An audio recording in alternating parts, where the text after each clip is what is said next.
guys, and welcome back to another video here with me at the Aspiring Home Cook. My name is Trisha, and today we're going to make a batch of these beautiful rose cookies.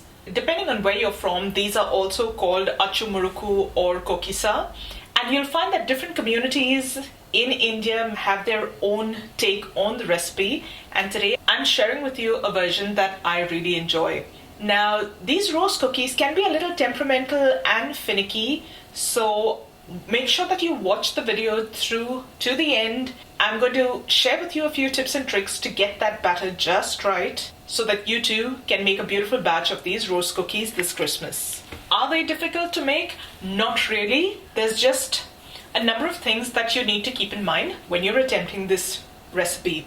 It requires a little bit of patience to make sure that you get nice, consistently golden brown cookies. They're fairly delicate and tend to burn really quickly if they're left unattended.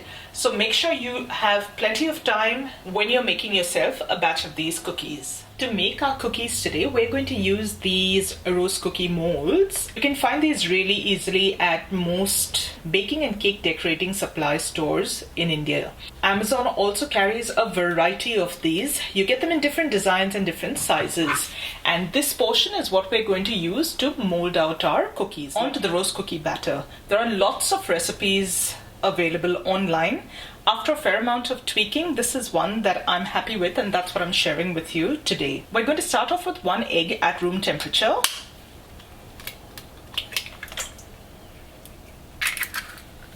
I'm going to give that a little bit of a whisk just to get things started. Into this, I'm adding 1/3 cup of fine grain sugar. If fine grain sugar is not available where you are, use your regular grain sugar. Just pop it into a dry grinder and blitz it to form a little bit of a powder. It'll just help the sugar dissolve into this batter much easier.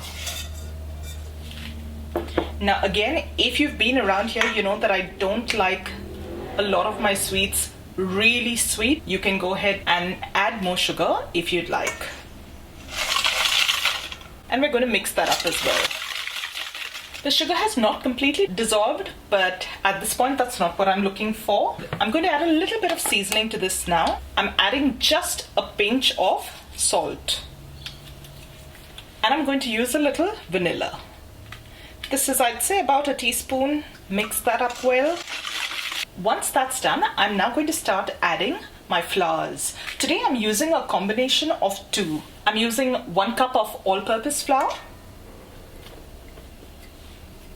and 1 cup of rice flour. This is the finer version of the rice flour. We're going to now mix this up till everything starts to come together.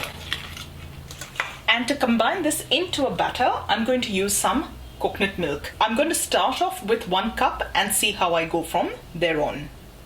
I'm going to add about half that quantity first and mix it through.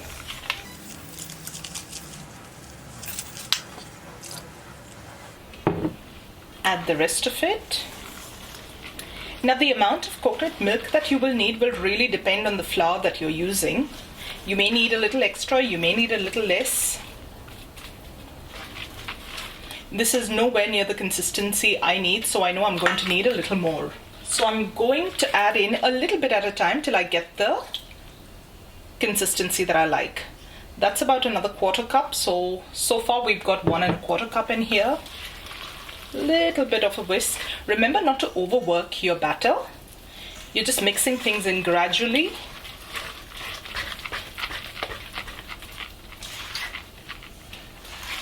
Now for these rose cookies, you don't want a batter that's too thick, neither do you want a batter that's too runny. This is clearly too thick, so I'm going to add a little bit more.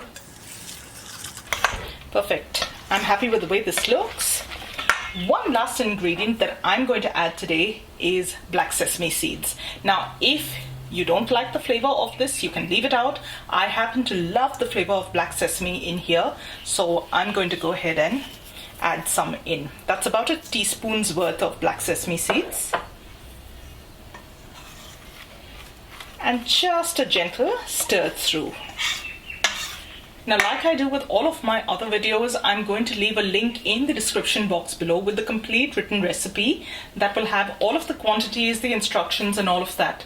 So go ahead, click on that link below and it will take you to my website where you can find all of that information. All right, my roast cookie batter is now ready and we are ready to start frying. We're going to start by warming up some oil to deep fry. While that oil's heating up, I would recommend getting yourself a little bit of a tray lined with kitchen paper to drain off any of that excess oil that these roast cookies might pick up. Today, I'm just using a good old baking tray that's been lined with some kitchen paper. My oil has heated up a fair bit. What I'm going to do is, while I wait for it to come all the way to temperature, I'm going to insert the first of my cookie molds into the oil. This has got to be super dry, bone dry. Any water on that will cause the oil to splatter. So we're just going to leave this in there for a little while, about 30 seconds, and then we'll be ready to proceed. That little mold has got to get nice and hot before we can start shaping our roast cookies. Looks like everything's ready now. We're going to try and see if that cookie mold has heated up. It's been in the oil. I'm just going to shake off any excess oil, quickly dip that into the batter, not all the way through, about 3/4 of the way to the top, and like you can see, that batter has clung on. We're slowly going to leave that in the oil without touching the bottom. I like to give it a little bit of a shake, like you can see here. Most of the times, when your mold is hot enough, you'll find that the cookies just easily come off the mold. Sometimes it needs a little coaxing, so I just use a fork and gently pull it away from the mold.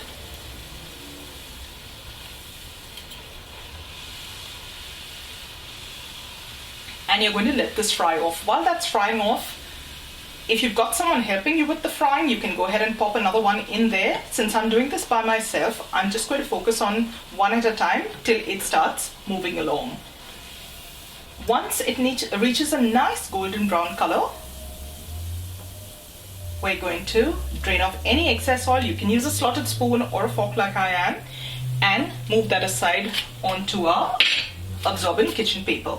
We're going to do the same thing again now.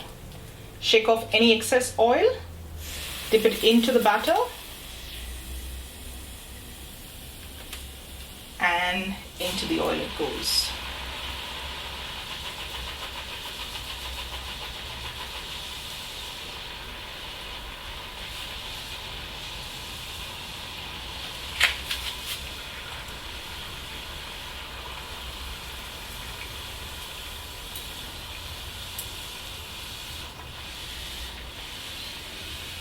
When it's a little bit of golden brown color, flip it over so that it fries on the other side as well. Don't darken them too much because they tend to darken a couple of shades as they're standing and cooling down. Now we've gone ahead and tasted the little bits of batter that came out of the first attempt, and that's what I recommend you do as well. Fry off the first one, have a look at the level of sweetness and adjust it if you need to. Now I find that it does take a little while to get that consistency right. If you find that your cookies are too thin and don't release from your mold, add a little bit more of all-purpose flour or maida at a time. However, if it's just not holding onto your mold, you know that your batter is too thick and you need to add a little more water and whisk that through. It takes about 5 to 6 of those roast cookies to get your batter spot on. Be patient with the batter. If you find that it's not working out, don't dump your batter, don't throw it away. Just work with a little bit of flour and a little bit of coconut milk at a time, and eventually you'll find a consistency that is perfect for your roast cookies.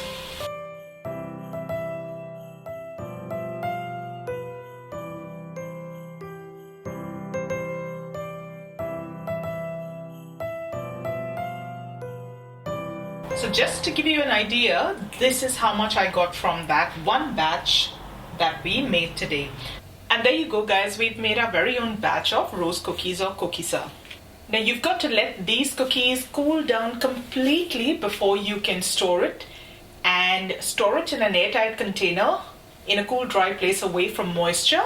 These will easily last you for a week to 10 days if they don't get gobbled up sooner than that. How do they turn out? Let's take a look at one of these. Like you can see, they're nice and crunchy. Once they've cooled down completely, they stay nice and crisp when they're stored well. So I hope you enjoyed today's recipe. If you did, don't forget to give this video a thumbs up and share it with family and friends that you think might enjoy it too. If you haven't done so already, please subscribe to my channel. Once you do, don't forget to click that little bell icon so that you get notified every time I upload a new video. Thank you so much for joining me today. I'll see you really soon with another delicious recipe. So till then, take care. Bye.